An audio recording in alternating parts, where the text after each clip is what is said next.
Another edition of Beat the Closing Number presented by TheLines.com. I'm Eli Hershkovich, joined as always by the man Justin Perri at JustinPerri8 on X, Shot Quality Bets, and Hoops HQ, doing college basketball betting analysis for both. Justin, how we doing midweek handicapping for the Wednesday college basketball card? Oh, man. Surprisingly, Eli, there's a lot of meat on the bone for me for the next couple days, which is a little surprising. Kind of feel like you got to tread carefully. We're getting into that time of the year where I'm starting to worry about, all right, when are senior days going to be? What are seeding scenarios? Who just needs a win? Who needs to, maybe in the mid-major Power Fives, who needs to, drive something home to get off the bubble? We're getting out of, I guess, middle curve play, in my opinion, right? And we're getting into, one of those liminal spaces. I think we have a couple in college basketball. There's obviously the start of the season, but then there's the transition period between conference, non-conference, and then now here at the end of the year. What are motivations? Who's still checked in? Who's already just waiting to hit the transfer portal button? Some teams are just moving teams. Some guys might be already having conversations about where they're going to be playing next year. You got to remember how this business is working now. So, yeah, I'm trying to just keep my wits about me. I don't know if I'm 100% firing every single thing, as I need to make sure that I know where everyone's intentions and motivations and incentivizations are, because, for the majority of the season, it's win the game. But for some teams, win how they win and I guess, or maybe do they care to, definitely starts to seep in. It sounds crazy, but you go back to the NCAA tournament last year, James Madison, Wisconsin. This one stands out in my mind because I had Wisconsin Final Four futures at a decent number. AJ Storr was checked out the minute that game tipped off against JMU. And then you go back to the Big Ten tournament, and he was playing at a second team, third team, All-American level. So it could change like that. It's almost it's hard to predict. I would almost say unpredictable, but you can definitely find angles. And I think, you can't really call something unpredictable when you have the option to pass, right? You can just say that's a pass. I can't predict that. I don't have to. There's no mandate of predictability. So if you don't like something, if you can't, discern the answer one way or another, you have arguments on both sides of the ball, let it go. Let it go, man. You got to beat these things at, 52.5% just to make your money back at minus 110. It is not easy. So, yeah, I think if you can figure it out, if you can really get in there and understand a team and see those signs, you can do it. But, yeah, maybe just having a little extra air of caution until we get to those conference tournaments. And hey, everyone's probably trying to win. And there's a little bit more safety. But, yeah, last week and a half of this regular season, oof, good luck. I was thinking about that at the end of our podcast last week when we were talking about Final Four odds, looking ahead, a little bit of Missouri conversation. Last year, no one would have thought NC State was sniffing the NCAA tournament, let alone sniffing the Final Four. So we can handicap these odds all we want. Go back, 3 or 4 years ago. And if someone says they could, just stop listening, because it's going to be unpredictable. Something crazy is going to happen. We're not going to get it all right. That is the safest bet. How crazy would it be? And I was watching Indiana-Purdue on Sunday. Luckily, Indiana dominated in the second half, up 28-3 in the first 10 or so minutes of that, the final 20 minutes. What if Indiana makes a Final Four run and Mike Woodson already resides? That's a team where it could easily go on an unprecedented run that none of us expect. I think it would be, Final Four would be absolutely insane. It would take a million and one things a la Wolfpack. Bring the chair out every game. Man, just do it. Just do it. Come on. They were going to lose that game. They brought up the Bobby Knight chair. I saw that. I was like, oh no, my poor Purdue bet. You had Purdue? Oh yeah, of course. We love Purdue at Shot Call. We have them top 10. And we're low on Indiana by 20 spots in efficiency. So yes, it was a play for me, and it was going well in the first half. But I saw the chair and I was like, oh man, this is going to be a funny one when I don't get my money home. But Alas, it's gonna. I don't think that's actually going to happen. I would put some money down that Indiana is not making it to the second weekend, let alone the third. Well, if they go on an NC State run, you never know. But I agree. But just going back to your point, handicapping Final Four odds, title odds are fun to a certain extent. Individual games are fun to a certain extent. If you don't have a big enough edge, you don't need to bet it. So as we say that with a caveat, let's get into some bets that we have for the Wednesday college basketball card, Justin. Ole Miss at number 1, Auburn. Auburn opens on FanDuel minus 13.5, minus 105. KenPom has this one at Auburn minus 13. I was digging into this at Synergy. Auburn still allowing a 32.5% clip on unguarded catch and shoot threes. So opponents still missing wide open threes. Yet Auburn, or I guess that correlates with Auburn having the 10th best three-point defense overall in college basketball. They failed to cover their last 2 double-digit spreads against Arkansas midweek last week and against Georgia over the weekend. Both of those point spreads around Auburn minus 16. Conversely, Ole Miss not only failing to cover, but losing both of their last 2 games. We went head-to-head over the weekend. I'm still a little upset that we haven't gotten news whether Matthew Morrell is truly hurt or not. That is a really big part of this handicap. I heard earlier in the season could be a knee thing, but on the injury report, on the SEC injury report week over week, it's listed as undisclosed. Only played 12 minutes, and when Ole Miss's half-court offense went into a slog, where is Matthew Morrell? So how hurt is he at this point? Again, huge part of this handicap for me. But anything for you on this game before I dive in? This is where you grab the mic and make the joke. I don't have an edge. I'm not making a bet. I don't have an edge. I'm not making a bet. Interestingly enough, I mean, you're right. The 3-point luck for Auburn on defense, 7% differential in conference play alone. So teams expected to be shooting a lot better against them from deep. But, I mean, still, even if teams met their expectation, they're a top 4, top 5 3-point defense in the conference. What's more interesting is that they're the number 1 mid-range defense in the conference on expectation. And that expectation is also 7 points lower than expected. So they are not just decent at their mid-range per shot quality. They're not just awesome at mid-range defense per shot quality, best in the nation. Conference, best conference. But they're getting lucky, or it's Broom, right? We know the mid-range is more impactable from height. We know he's that type of player, so it's probably less so in the 3-point because he's not really guarding a lot of threes. But in the mid-range, I mean, they are actually as good as they're performing, maybe not as good as shot quality says, which is worse. But still, the expectation is the best in the conference. So I have trouble going against Auburn here at all. I'm not taking it. It's probably right there within, a 4-point range, 3-point range on either side of what my true number is. So no touching for me. Well, I'm going to go down with the ship, Justin. I have been an Ole Miss stan this entire season. They failed me the last couple games. I was on a late spread against Mississippi State. Doubled down in the second half. I also had Ole Miss against Vandy, and I lost to you last week. Credit to you for getting Ole Miss the doors to the window on Saturday. But first meeting between these two teams, Ole Miss missed 11 free throws, failed to cover the 6-point line on the season, above the Division I average, shooting 73% from the charity stripe.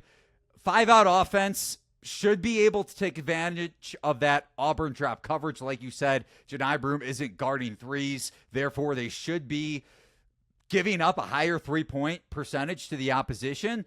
And you go back to the game over the weekend. This is where you really need Matthew Morrell. Ole Miss was down 19 in the first half to Vanderbilt. They went on a 31-10 run with 5 minutes and change left in the first half through the first 5 minutes of the second half. Then Vanderbilt holds Ole Miss scoreless for about 5 minutes up until 2:20 left in the second half.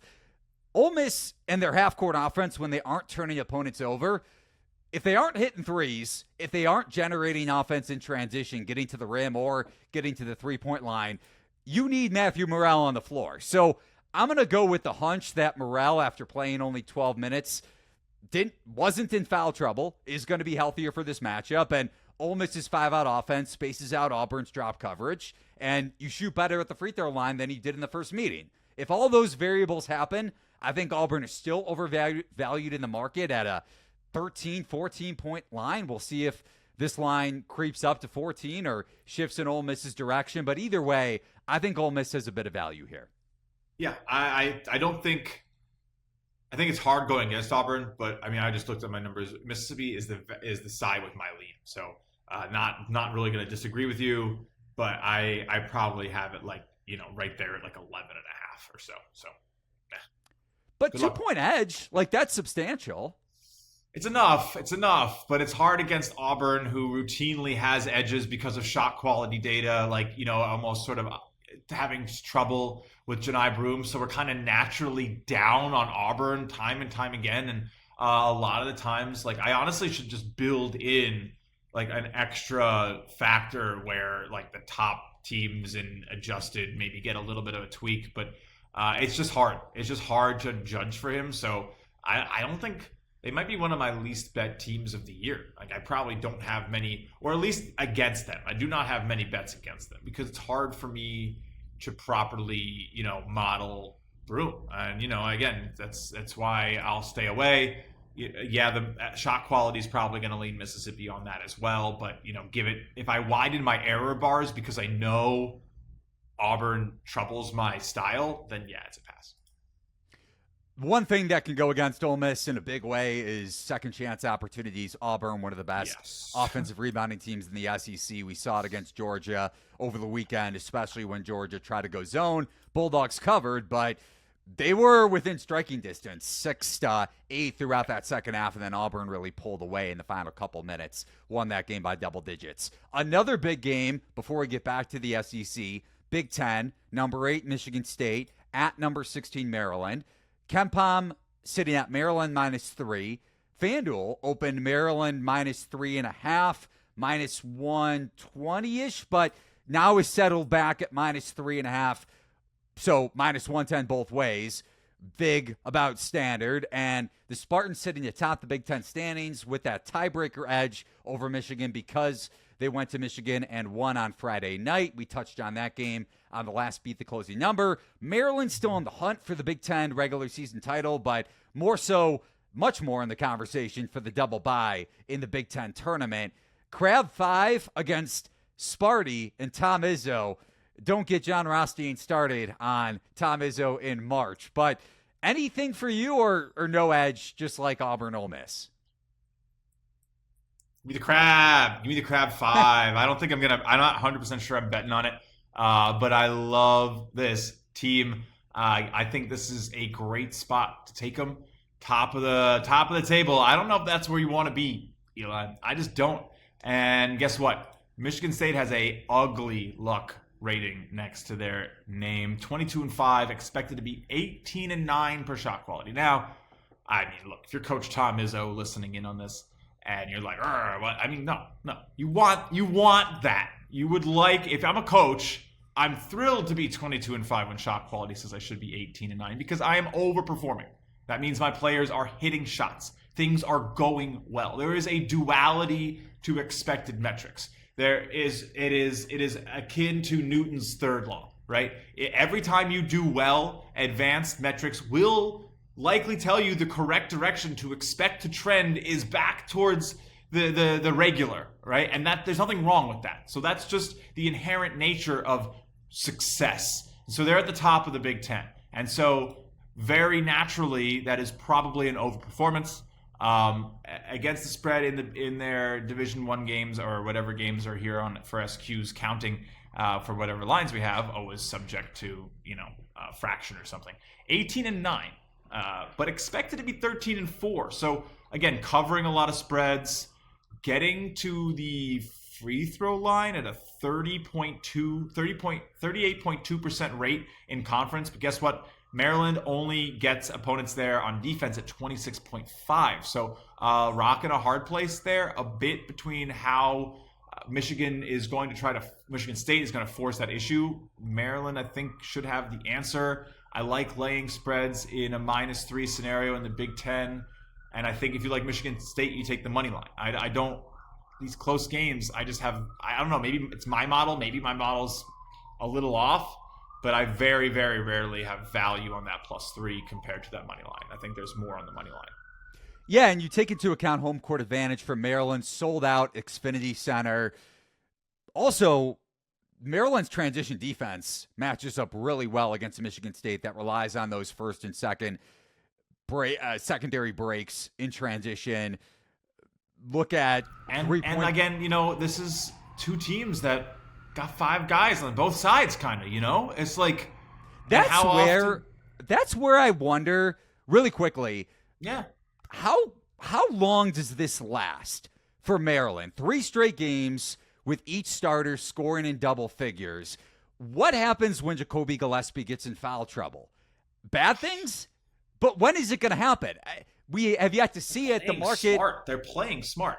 I just worry about that, man. I do too. And I think, that's why the team has jumped from being a 101 odds champion now down to 40? Same level as this Michigan State team. And I think there's always something, there's a lot of anti-priors bias right now in the analytics community. Everyone's very up in arms about BPI and how heavily they're weighing preseason priors, but I don't know. I've only this is my 5th official tournament that I'll be fully breaking down analytically. Every single March, I feel like these priors rear their ugly head, and all of a sudden the teams that we thought were going to be better in March, in November, that maybe had a bad season, kind of pull it together a little bit and come to play in the biggest games of the season. And there's something to be said for Power Fives that kind of waltz into the tournament and don't really have to play their best ball until we get to the 3rd month of the year. Like Baylor's going to be, unless they really blow it in the next 2 to 3 games, an early exit from the Big 12 tournament, VJ Edgecombe or Omier and Roach could just have 4 good games and make it to San Antonio. That's just the truth. They just have those guys on the roster. VJ Edgecombe is going to be like a lottery pick.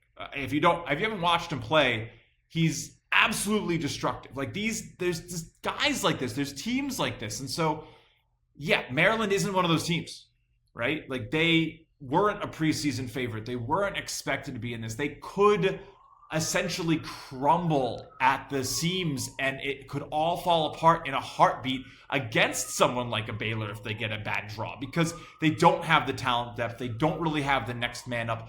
They need all the Crab 5 to absolutely go crazy and play well, and if they get targeted properly, it could fall apart. I'm really interested to see if this goes well, because this kind of has to, if you believe in them to do well, because this is a home game, right? You're not going to get that advantage against a serious tournament team.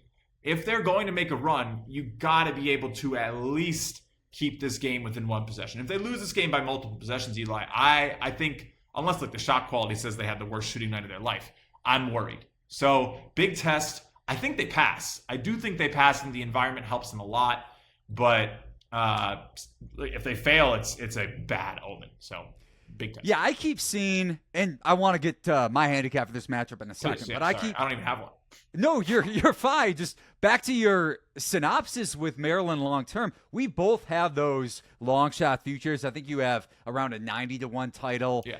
I have around 24-1, something like that, Final Four odds. But I'm not that bullish, just because, like you said, when push comes to shove, when water meets its level, and Jacoby Gillespie, Rodney Rice, Selton Miguel, somebody, I think they could deal with Reese or Queen in foul trouble just because you have the other. But if one of your primary guards gets into foul trouble in March and you face a Baylor, all bets are off. And I'm probably throwing my Final Four bet into the trash. So, long story short, I'm not nearly as high anymore on Maryland, or at least relative to the current pricing, that maybe some people are touting Maryland 50-1 to win the title like I've seen on X. I would not be running to the window to bet Maryland to win it all at this price. But it's so funny. It's like 2% difference in price, but it matters. It matters. Yeah, I wouldn't either.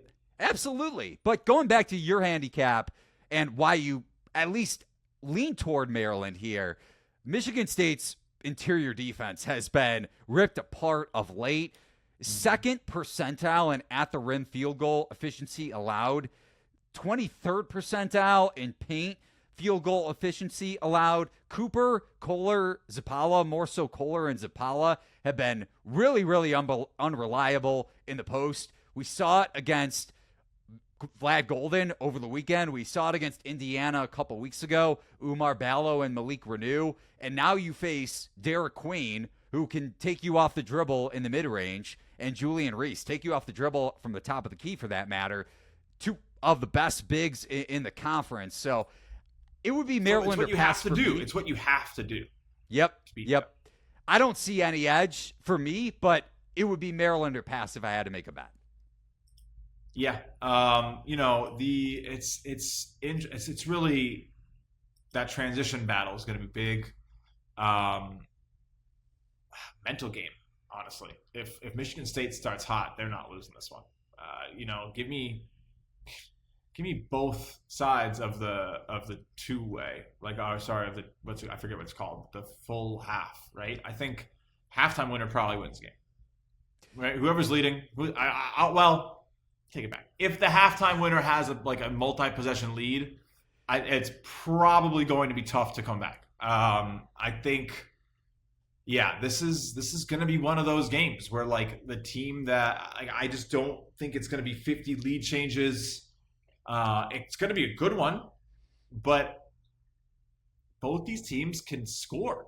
So it's whoever figures out how to score without that little extra efficiency per possession is going to edge the other one out by the time they get to that end of the game, unless, of course, there's extreme variance. And I doubt it, because there will be enough possessions to iron that out. We keep asking who is Michigan State's, or maybe not you and I, but the Royal we keep asking that, who is Michigan State's number one scorer? Jace Richardson has emerged. 21 points against Michigan over the weekend. Only 12 against Purdue, but he's had some big scoring outputs, or double-digit scoring outputs, I should say, to the point where he's been reliable, against Oregon, 29 points at home when they were trailing at the break. I'm really curious to see what happens to this Sparty team in March. Post-up defense aside, and maybe bank shots aside, like we saw with Jeremy Fears hitting that banked-in three to put the game on ice against Michigan on Friday, they have a primary score. This is your typical Tom Izzo team. I'm not as bullish on the Big Ten, despite the fact that they're the second-rated conference per KenPom behind the SEC. But Michigan State is starting to round into that team that I'm probably not betting against in March. Yeah. And interestingly enough, their future price has been about as stubborn as it gets. You've been able to get 40-1 on this team since the turn of the new year. It hasn't moved. Right. Yeah. So if you like Michigan State, which neither of us are advocating for, but the market isn't high on this team, or at least high relative to them sitting atop the Big Ten standings. We'll see what happens tomorrow night. You look at the rest of their schedule, for that matter: Maryland, Wisconsin, Iowa on the road, and then Michigan at home in a rematch. So maybe the market has a point. That's a tough gauntlet to end the regular season, despite the fact that they're up in the standings. I just don't think the market's going to change its mind on the odds that this team has to win the title based on anything that happens in the next couple of weeks. Yeah. There's just a couple teams now. We've seen 25 games. They're going to make the tournament. They're approximately going to have a seed line 1, 3, 5. I don't know. And we know what that usually leads to. So, yeah, I'm kind of putting closing up the portfolio a little bit. I don't plan to make many more futures on the winner, on the Final Four. If you are doing that, you're probably doing it on mid-majors on the hunch of trying to finesse bids. Who's going to win a conference tournament, and then maybe who could be advantaged to do well if they do so. But other than that, I'm not interested in many more March futures. I have my bags packed. I think there's 30 bets down. It's a lot. UC San Diego moved from 95 to 65-1 in about 24 hours. That was the only one that stood out to me. Top 30 or top 35 in KenPom as a mid-major in the Big West is very, very impressive. And they're borderline, not elite, but upper echelon for sure in college basketball. We got to see how they do, though, when they see a real team. Yeah. I mean, the problem is that, like, their non-con was okay. Like, I mean, here's the thing. I think they're going to get a at-large. I'll go as far to say that. I think they could lose the tournament at this point. 22-4, their first year of eligibility. They've lost once to UC Riverside at home, once to UC Irvine. Sorry, Riverside away, Irvine at home. Both shot quality wins, by the way. A couple shot quality losses along the way. But, I mean, yeah, this team is hyper impressive. I just think they lost to San Diego State to open the year, and that was, I think, that's the biggest blemish they have. And then the only other real ones are that they should have scheduled tougher. Toledo, LaSalle, Seattle, Pepperdine, James Madison. I mean, James Madison's great. They're a tournament team. But if they really thought they could be a top 25 team, they should have maybe saw a couple more Power 5 schools. But maybe no one wanted to play them. I don't know. That's part of the problem. So they look great. I'm excited. I hope they do it. Let's keep it moving here. Back to the SEC. Vanderbilt at Texas A&M. And this is your Super Bowl, maybe third of the season, if you're looking to fade the Aggies here. FanDuel has A&M -6.5, -120. KenPom, A&M -8. So the initial market projections are leaning more towards shot quality here. Yeah, I saw some 8. So I do have a +8 ticket already. Got in nice and early, so that'll be, I'm sure, talked about a couple times and posted in a couple places. Look, I've lost a bunch of money on Texas A&M, right? And then that's kind of what happens. You won over the weekend. I lost with that Tennessee A&M. Sure, I won over the weekend. But guess what? For teams to arrive at shot quality spots usually means that they were expected to be losing, and it didn't happen for a little, right? They overperform. They don't underperform for a minute. They catch my attention. And then they continue to not, if they don't start, regressing, I lose money. That's just the plain thing. Oh, this team got really hot for 3 games and stayed hot for 5 games. I bet you Justin lost money. Safe bet. Because it's tough. It doesn't happen that much. And more times than not, I don't lose money. So I've lost money on A&M when they got to that point. Those games before the last 2 where they kept winning, and I was like, they should be losing. And now I come here and they say they should be losing, and they were winning, and then they lose, and I look good. I think we probably got one more. I was a little scared seeing the 6.5. I was hoping, it's a KenPom 8 at home. We've been seeing those open 9.5, Eli. So opening even at 8, I think, is a little SQ love, a little Vandy love. Seeing 6.5 is like, whoa. So if it gets to 6.5, I'll play the half unit standard play if that's what's available. 8.5 is a full unit play for me. I just think you got to keep running on Vandy. I think, KenPom's model is slow to them still, and it's been too excited about A&M, so I'll just keep going. Yeah, my concern with fading A&M here, no bet for me. Aggies coming off back-to-back losses. That line swung in Texas A&M's direction. Chaz Linear said, F you, especially in the first half, and F you to my bet down the stretch, too, with Zakai Ziegler. But I tried to talk to you about them. I told you they were going to have that room. All right. That's it. Hey, I gave you crap for the Bonnie's Dayton bet for a while, so you deserve to shove that in my face. I know for a fact that was like, watch out for those boys shooting threes, and that's exactly what happened. But it's hard to take credit for 3-point success, though. He didn't miss in the first half. He made me look. He's making me look as smart as I've looked in a minute. So I will take the quick lap. That's all. My only concern with Vandy here is you're facing the best rebounding team in the conference, and Vanderbilt allows their fair share of free throw attempts. So transition defense ranked in the 50th percentile on synergy. Those are both areas, especially when A&M leaks out, getting to the free throw line. At home, off back-to-back losses, I wouldn't be surprised if this line closes 7 and then A&M wins by double digits. I don't have an edge, but I also don't blame you for taking one more shot fading A&M.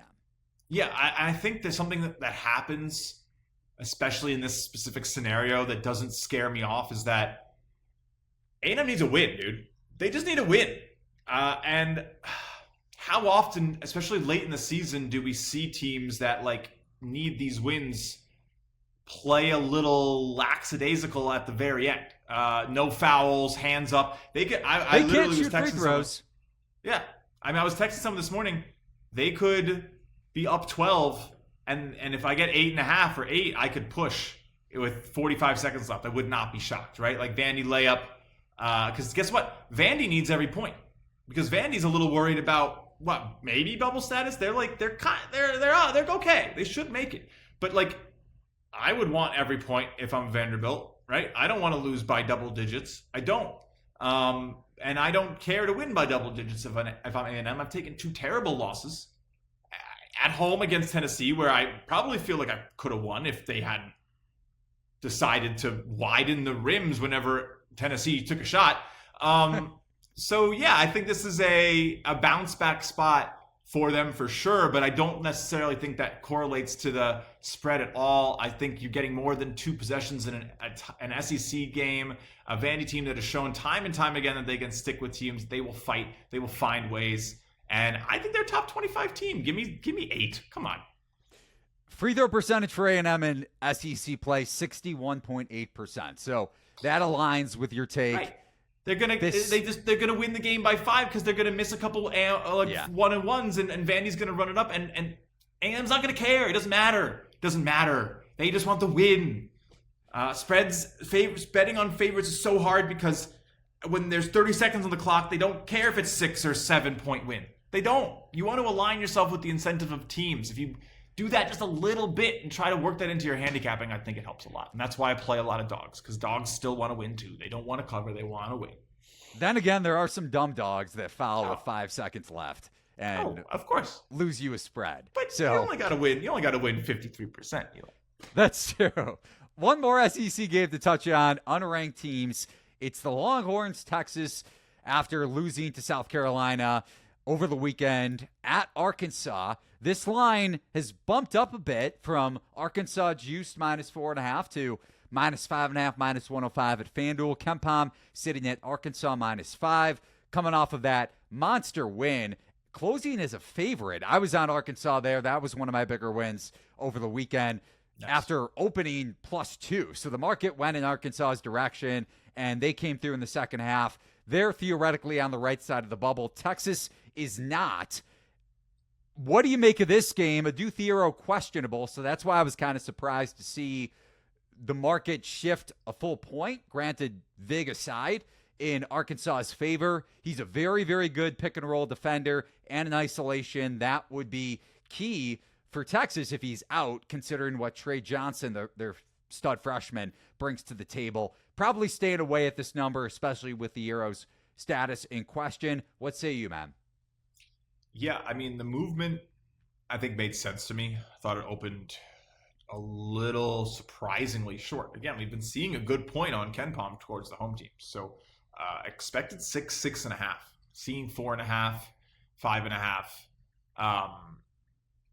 Seeing 4.5 was shocking. So yeah, I was not surprised at the quick buy back into the KenPom range. And I thought that was correct. But for the market, for me, I'm taking Texas. I don't know what's going on. They develop good looks, but they are not finishing at the rim. So they're shooting 57% at the rim, expected to be shooting 63% at the rim.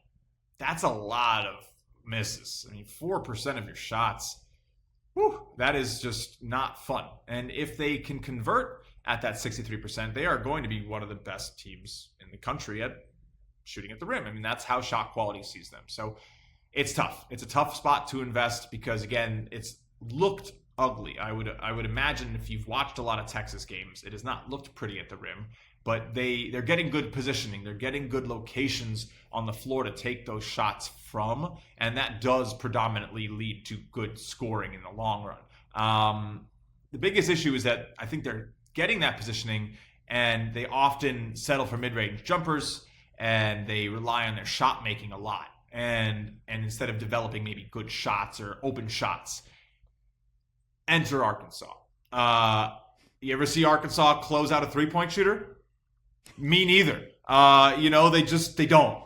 So this is going to be the type of room that I think Texas can maybe operate with a little bit more so than what anyone is showing you as a defensive look in this conference. I mean, it's the worst defense on threes in the conference for Arkansas, and Texas should be better than them on offense per shot quality, and the defense looks pretty equal. So it's a hard sell, but Texas, I don't, it's must win. All that crap does not go into any of my handicapping, but it's going to end up being one of those spots where afterwards, all the guys who run their mouths on that stuff are going to be like, must have been a must win for Texas because they needed it to get off the bubble. Like, no, they are a good team. They are probably the better team. It should probably be like closer to a pick'em than a 2-possession game. So yeah, I have it at 2.5.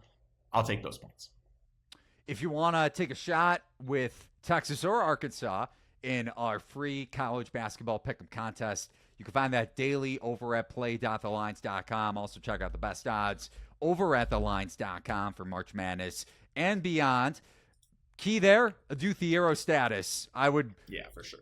If you want to get a jump on Texas, though, because it sounds like he's going to miss the game, 5.5 even juiced is interesting. Last game we want to touch on, Justin, Dayton at Rhode Island. KenPom makes this Dayton -2, and the odds per FanDuel for tomorrow, I'm pulling them up because they weren't up earlier. Let's see if FanDuel has come through for us. Yes, they have. -3.5, -105 in Dayton's direction. Total of 150.5. The only thing for me on this game, per shot quality, as you well know, probably the Flyers deserved a little better fortune against Loyola Chicago. 10-point win on shot quality despite losing the game by 4. Bennett, Cheeks, Posh Alexander, your former St. John's, not star, but decent player for the Red Storm. Forcing turnovers at the second highest rate in A-10 play, and Rhode Island with the 4th highest turnover percentage in the conference. So that sides with Dayton's defense, although their defense has been suspect besides forcing turnovers. Anything here for you? Yeah, I'm on Dayton. Talk about going down the ship. Man, what a year for Dayton. I mean, I would argue, I maybe not. This might be, it's less heartbreaking than what happened with the tournament being canceled for Dayton, but it's got to be like more tragic. This team was expected to win the conference like easily. They were expected to be the regular season favorite, just absolutely do it. All their metrics look like they're supposed to be doing it. All the underlying metrics are like this team is still that like top 50 team, top 60 team in the country. But man, that early January run is just haunting. They were expected to win four of the games they lost in the conference. It's just a brutal one. It was brutal. I mean, I think they only had one unexpected loss in conference, and they had one unexpected win, 4 unexpected losses. So that's tough. And I don't know how you bounce back from that, really. But, you know, if they make the dance, which would have to happen by winning the A-10 tournament, which is in D.C. for the first time this year rather than Brooklyn, a little closer to Dayton maybe. I don't know, easier travel, cheaper lodging for people. I don't know. Maybe it helps. I mean, Dayton, they love their basketball, so maybe that extra hour. But they're an interesting team. If they get priced, they can make a run. They can. Yeah. They are like the mid-major Baylor, right? They get great shots. They have the talent compared to their peers, and they've just been unlucky, not cohesive, disappointing. But they should be well coached. They should be ready to go, and they could flip a switch and look like a top 50 team, and it wouldn't surprise me. So, yeah, I'll take that against Rhode Island, especially when they just lost to Loyola Chicago on an expected shot quality win by 10, like you said. So, give me this on the road. Rhode Island's been wishy-washy. Dayton's kind of got to run the table here. And it doesn't even matter. They should run the table here. It's not even about need to. No need, all expectation. So, Are they due to run the table? Do you want me to leave the podcast? I had to throw that in there since we hadn't used it throughout this show. We almost made a full episode, but it's all right. Justin, any last words before we get out of here, man? Yeah. Watch out for those pesky senior days. Make sure you know what's going on. Don't like try to get this whole next couple weeks right in the regular season. I would save some mojo for the conference tournaments, early round conference tournaments, and low major conference tournaments are much more predictive than mid major and low major regular season the last 2 weeks. That's my forewarning. Historically, my worst 2 weeks of the season is always like the end of February. It's so tough. So good luck. And be wary. Maybe stick to some Power Fives where the narratives are more clear. He is Justin Perri at Justin Perri 8 on X. I'm Eli Hershkovich. Remember to check us out and leave a 5-star review on Apple, Spotify, wherever you find your favorite podcast. Give the video a thumbs up and ring the bell. Always helps us out here on the Lines YouTube channel. So for Justin and for myself, Eli Hershkovich, thanks for watching and listening to this edition of Beat the Closing Number presented by TheLines.com. College basketball betting for Wednesday, February 26th. So long, everybody, and good luck with your college basketball picks.